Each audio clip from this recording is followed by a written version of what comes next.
Des fois c'est un style avec du mascara, j'ai l'impression que j'ai quelque chose sur la joue. Mascara. Bonjour à tous et bienvenue sur le channel. Je l'ai lavé, il est de retour. Aujourd'hui nous allons faire le look 2 avec la palette Garden of Juvia's qui se présente comme ceci. Je vous montre l'intérieur. Et aussi j'ai acheté leur multichrome liquide. Donc on va essayer d'utiliser ça dans le look aujourd'hui. Et puis je dois vous dire que mon make-up a un peu cuissé. Alors ça cuisse toujours ici, mon maquillage. Je sais pas à quoi c'est dû.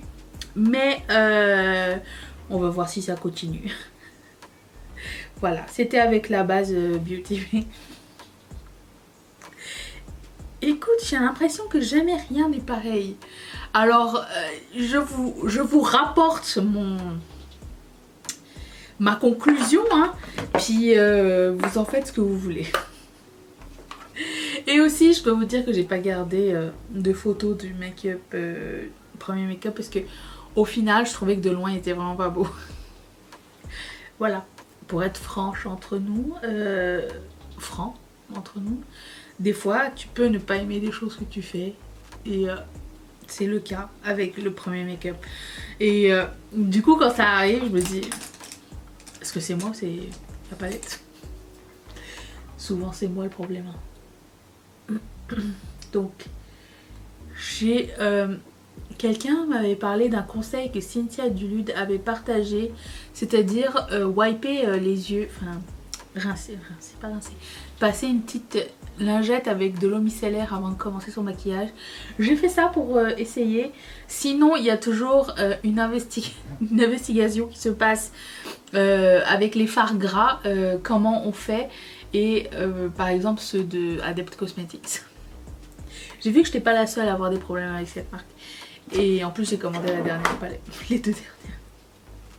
Tout va bien. Il y a une investigation qui se passe et on m'a suggéré la Primer Potion de Urban Decay avec poudré par la suite. Voilà. Il paraît que c'est jusqu'à maintenant la meilleure solution. Je vous invite à mettre ça dans les commentaires si vous avez des solutions pour faire tenir les fards de Adept, parce que moi j'y arriverai pas. Et les autres à l'avenir. Voilà. Si on a des problèmes avec des multichromes ou des fards gras ou quoi, on pourra trouver une solution, une recette. Je vais commencer par la couleur qui s'appelle Gardenia, comme hier. Aujourd'hui, on va faire un look neutre, je crois. Un peu rosé. Aussi, j'ai acheté la dernière palette de d'Anessa Myricks. Celle avec les musiques genre Lightwork 3. J'ai commandé. C'est juste pour comparer avec ce que j'ai déjà. Si ça avait été juste des teintes, ça ressemble pas mal à Terre Rose. J'aurais pas pris, en plus la palette est très chère. Mais si quelqu'un se cherche une palette de multichrome et qu'elle est bien peut-être, et comme c'est vendu chez Sephora Canada, c'est vendu chez Beautylish et sur le site de Danessa Myricks, je me suis dit ça pourrait être une alternative plus mainstream pour pouvoir se procurer des multichromes. Voilà, telle est mon idée de départ. Ce pinceau de chez MAC, le 224. Et je prends la couleur qui s'appelle Peony, qui est le rose. Mais dans mon couleur transition crease. Voilà. Ce que j'apprécie beaucoup, c'est que comme hier, les fards sont bien pigmentés. J'effleure à peine, ça fonctionne très bien. J'ai regardé un film très cute hier, ça s'appelle... Enfin cute. Moi je dis que c'est cute quand il y a des ados dedans et qui ont des problèmes d'ados. J'adore les films avec des ados. Pas tous, mais en majorité. Ça s'appelle Perks of Being a Wallflower. Et dedans il y a plein de gens que vous allez reconnaître. Genre Emma Watson entre autres. Julia Garner. Elle a même pas un rôle parlé dedans. Pour vous dire. Il y a plein de têtes... Il y a Punky Brewster, mais elle est déjà adulte. Si Emma Watson est ado, Punky Brewster, il se peut que soit adulte. C'est marrant comme elle a pas changé du tout, Punky. Je sais pas c'est quoi son vrai nom. J'adorais son lit, tu sais. Quelqu'un se rappelle de son lit qui était comme une espèce de planche, puis quand elle voulait descendre, ça baissait. J'adorais ce principe. Ça, et j'aimais beaucoup le bandana qu'elle avait sur le jean là. C'était trop bien. J'étais fan. Ok. C'est un rose un peu plus froid, peut-être parce que j'ai mis Gardenia, qui est chaud quand même. Un peu plus froid que ce que je pensais, puisque vous voyez, ici vous avez un corail, ici vous avez le rose, vous voyez que lui c'est un peu plus bleuté que lui. Bon. Et mais dans le pan, il a pas l'air si... Des fois c'est mes yeux, je vous dis, je sais pas. Il a pas l'air si froid, tu sais, quand tu compares avec les violets. Il se rapproche plus à ça que à ça, non? Écoutez, on va prendre le mat qui est ici, qui s'appelle Oh Honey. Et je vais mettre ça comme couleur de cuisse. Ça va ajouter de la chaleur au look. Je pensais que ça allait être bien plus foncé que ça. Encore une fois, quand on voit des fards qui sont... C'est normal, hein. Quand on voit des fards qui sont pressés dans une palette, il se peut que la couleur soit un peu plus pâle à poser sur les yeux puisqu'elle est estompée. Des fois, ça peut faire des surprises. C'est beau, les deux sont. Okay. Et j'ai regardé quand je mettais les liens, la palette elle coûte 25$ US. Je trouve que c'est un bon prix quand même. C'était pas affolant. Je prends la couleur qui s'appelle Blossom, qui est celle-ci. Je vais mettre sur ma paupière. Elle est plus rose que...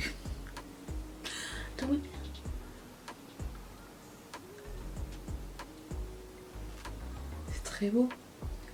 C'est un très joli duochrome. Il est plus orangé sur les... Je sais pas si vous allez voir. Il est plus orangé sur les côtés et plus rose pâle sur le centre. Okay. Je vais reprendre la couleur qui s'appelle Oh Honey. Et ici. Et il est temps de prendre le... Alors, ils ont plusieurs teintes. J'ai pris celle qui me tentait le plus. Il s'appelle Ankara. Ça ressemble à ceci. Alors, je vais essayer de l'appliquer sur le dos de ma main. Et l'appliquer au pinceau. Je me vois très mal appliquer au pinceau le... Vous voyez. Il faut que j'aille vite là. Je prends un pinceau de Royal Lanico.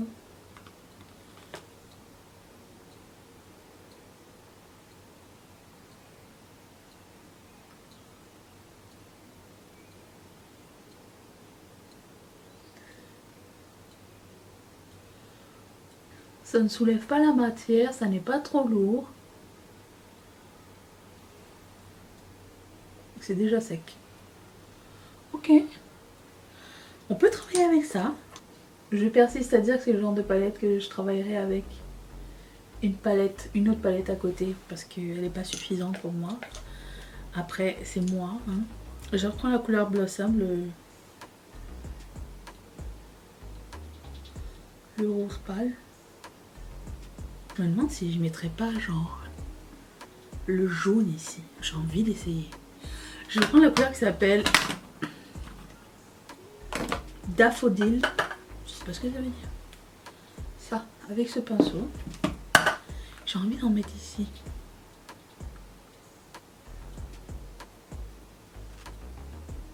Oh, waouh.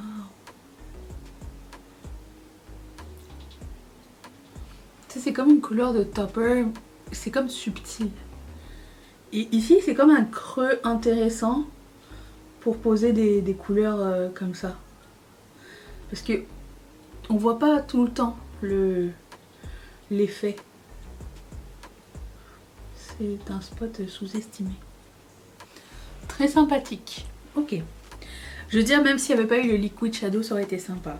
Mais ça me plaît bien. Parce que le vert ici rappelle le vert ici. Mais quand le rose et le vert ensemble, ça va très bien ensemble. le orange et le vert ensemble. C'est cute. Je vais faire mon fond de teint. Je reviens. J'ai d'autres petites nouveautés à tester avec vous. Attention. Vous vous rappelez cette mèche que j'avais coupée à l'arrache? Et quand même, ça va. Hein. Ça va. Oui. J'ai ligné mes lèvres parce que je vais mettre un rouge à lèvres après, ça va me prendre du temps, comme d'habitude. J'ai mis du mascara, fait mes sourcils, fait mon teint. Il manque le bronzer, le blush, le highlighter et le produit à lèvres.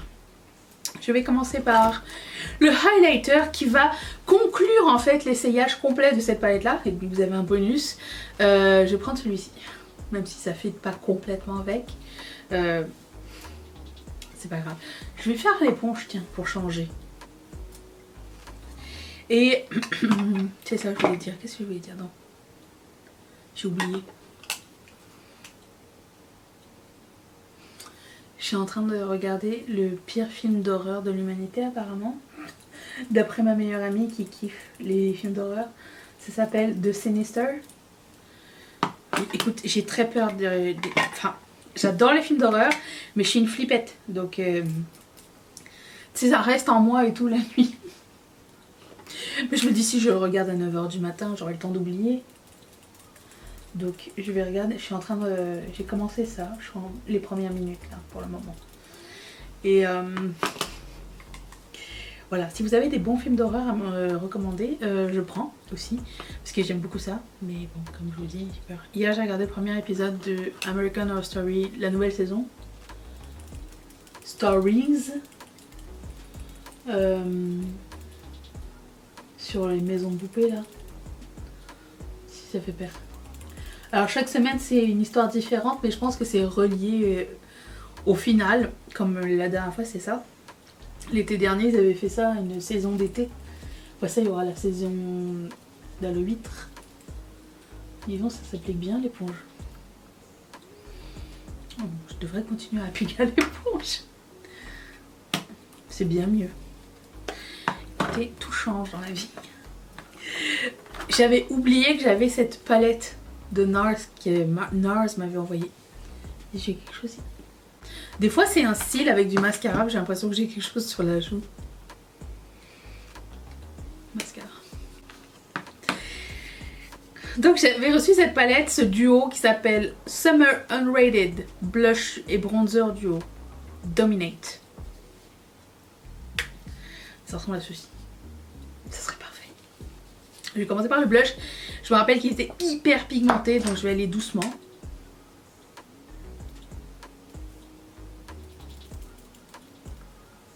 Ok, je prends ce pinceau de Do Color qu'on m'a envoyé. Merci Marie. Pourtant j'ai pris un pinceau assez fluffy, mais soyez prévenus. Par contre si vous avez la peau foncée, ça va être super joli sur vous. C'est une espèce de rose avec des petites paillettes à l'intérieur. Enfin, est-ce qu'on voit des paillettes? Oui, un petit peu. Vous êtes prévenus. Je prends un pinceau de Real Techniques. Un de mes pinceaux préférés, c'est le Blush Brush. C'est ça. Et je prends la couleur du bronzer qui est orange. Comme j'aime. Je commence doucement. Très pigmenté aussi.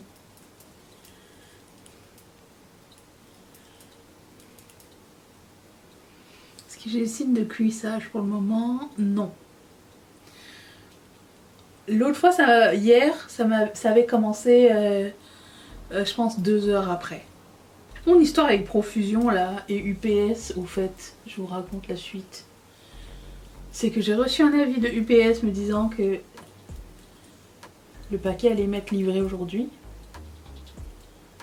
Mais ils m'ont pas demandé de payer les douanes ou quoi. C'est bizarre. Je comprends pas ce qui se passe. Ok. Je prends un pinceau à poudre. J'en enlève un peu parce que j'ai l'impression d'avoir été très proche de... J'ai pas mis plus de poudre, hein, c'est juste pour estomper. Mais dis donc, j'ai l'air d'avoir passé... du temps au soleil, j'aime bien. Ok. Par contre, c'est pas la texture que je préfère, puisque vous savez que j'aime les textures qui se construisent. Là, ça se déconstruit, vous voyez. Ça fait un peu l'inverse de ce que j'aime. Mais une fois qu'on sait, c'est bon. Il faut faire attention. Quand tu arrives à la fin d'un pchit et que ça se prend n'importe comment, je suis rendue là dans ma vie. J'ai bientôt fini mon fond de teint en fait. Je sais pas quoi prendre après. J'hésite entre essayer de terminer ça là. Je sais pas si ça va être bien ou pas. À voir. Comme rouge à lèvres, j'avais fait. Vous vous rappelez quand j'avais commandé la palette Amor et Mariposa. Mariposa de Melt. J'avais commandé des rouges à lèvres. Je vais encore tousser. Et j'en ai pas encore essayé un seul. Donc j'ai pris la couleur qui s'appelle Double D's. Very accurate. Et le lip liner c'est BFF3 de Cop. Je sais qu'à la base on n'aurait pas mis un rouge à lèvres aussi brun avec un look comme ça, mais j'aime bien le contraste de pouvoir mettre un rouge à lèvres foncé avec un look corail. Ce look est terminé. J'espère que ça vous a plu. En tout cas moi j'ai beaucoup aimé celui-ci. Les fards sont vraiment très bien. Pour le moment excellent. Je vous tiens bien sûr au courant lors du prochain une palette 3 looks. Avec cette palette là qui va être mardi parce que demain je pense qu'il y aura un vlog. Si tout va comme prévu. Et bonne pioche sinon. On est content, très content. Merci d'être resté avec moi. Je vous fais d'énormes bisous. Bye.